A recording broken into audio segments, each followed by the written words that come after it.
ma soprattutto per loro.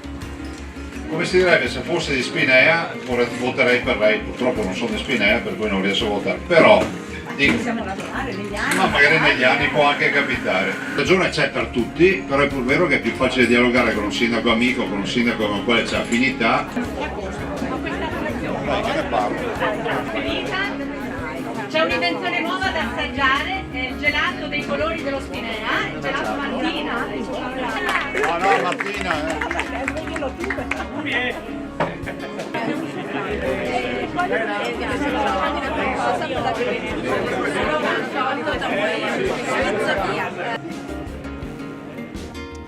Governatore, mi dica per favore qual è l'impegno della nostra regione su argomenti importanti e trasversali quali la violenza sulle donne e il bullismo giovanile.